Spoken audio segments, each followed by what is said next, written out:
Hello, my name is Lorraine Garvey of District 32, and I've got the absolute pleasure of speaking today with Colin Legalia. How are you, Colin? I'm very well, thank you, Lorraine. Good. It's the start of a new year, and Yes, you've looking just forward got, to it. yeah, it's going to be an exciting year in the world of business. Now you've just been appointed as a new general manager for a company called Instamed. So congratulations on the new role. Did you want to Thank tell you. us just a little bit about that, Colin?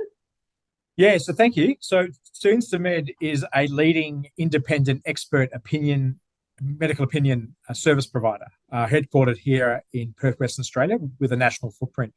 So we work with law firms, health professionals, and clients, as well as patients in the motor vehicle, um, workers' compensation, fitness for work, fitness assessments, and return to work space. So a really exciting space for us. And I think in light of the current new legislation, I think we have a really important role to play with both our customers and patients alike.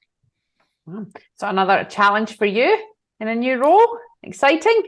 Yeah, very much so. Look, I've always had a passion for developing performance and driving people. So, from my perspective, another opportunity to showcase that experience, and really bring people along for the journey around making a difference. Beautiful. I'm going to talk about that in a little minute. I'm going to lean into that a little bit more. But first of all, I want to give you credit where credit's due and give you a proper introduction. So although you've got that new role as the GM, you also sit on several boards, both as a member and as a chair. You're in many different industries, from health and medical to biotech. You've been the CEO of a number of private companies, as well as ASX listed organisations. You're a leader at AIMWA, the Australian Institute of Management, and you're also a fellow there and a Justice of the Peace.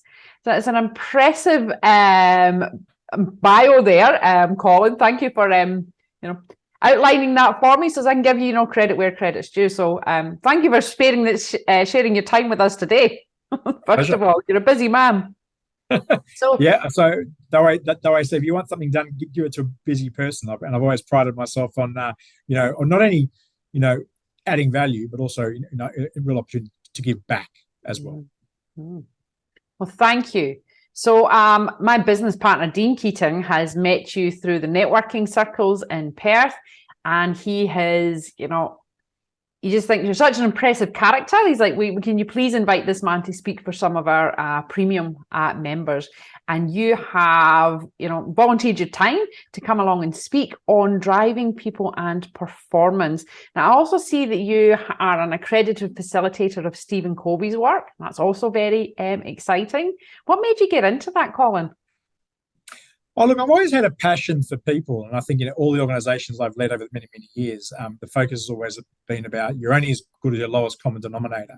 So, how do we invest in people to not only grow them personally and professionally, but also help them with career progression, career development, but also ultimately improve the culture and the health of organisations, both in terms of performance, business, and in terms of key performance indicators and outcomes.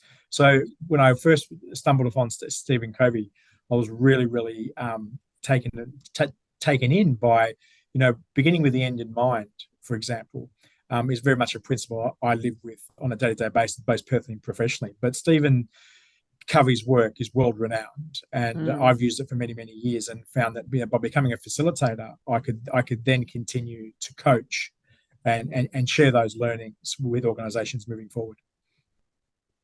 And look, it's essential, for companies. I've just heard so many stories and feedback and case studies and through Stephen Covey's work on the difference that it makes when you turn the culture around in an organization and you look at the leadership team. So, Colin, you're going to speak with our premium group on that subject of driving people and performance. What are the main outcomes that you're going to share with us on that day? And can you talk to each a little bit, please? Yeah. First of all, I'm going to talk about coaching as leadership.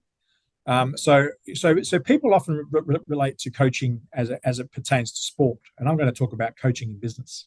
I'm going to talk about specifically around how to use a coaching model to get people to not rely on you as leaders to give them the answers, but them to find the answers themselves. Most people have the answers within them, and it really depends on the culture of organizations whether they're allowed to obviously release that energy from within, as I say, to be able to find the answers. I often say to people, we'll talk about not providing the answers. We'll talk about providing the environment for them to come up with the ideas. I often say to my staff that I don't want you to come to me with just the problem and make it my problem. I want you to come with the problem and the challenge. We'll talk it through, but I'm very keen to hear your solution. And then it becomes a very easy choice in terms of whether we agree to move forward on that, or whether I can add some value in terms of, have you thought about this, and we move forward. So coaching for leadership is a very important piece, and one that I'm very proud of and happy to share with your audience, because I think it could be a game changer for them. The second one is what I call established ways of working. So in every organization I've ever worked with, we always do an established ways of working workshop. And it's about, how do you establish how we're going to work together to get the best desired outcome for organizations moving forward? And I think that's really, really important. And the third one's about expectations. And a lot of people talk about, let's set SMART objectives. I'm going to talk about A-SMART. And the A means for alignment. I see so many objectives where people do tick the boxes regarding SMART, but they aren't always aligned with the organization or the bigger or greater picture. And the presentation will be interactive. It'll be engaging. We'll have some fun along the way as well. But I think there are some key tools which most of your audience should be able to take away and use in their day-to-day leadership experience. Well, Colin, I'm massively excited myself. I think I've just got my, I got one yesterday, but I've just got another takeaway for myself. When you're in the world of business, you don't usually hear new terms very often. So A-SMART is new. Thank you very much. That's my received gift for January and my learning. Thank you very much. But look, I'm really, really excited to hear you. I know that you're going to add massive value to the business owners in there, who perhaps haven't thought about leadership or culture or how it adheres to, pertains to them and their business. So thank you very much. I'm really excited to see you on the 23rd of February for our premium group. Thank you very much. Very much look forward to it. Thank you, Lorraine. I'll see you then, Colin. Thank you. Take care. Bye-bye.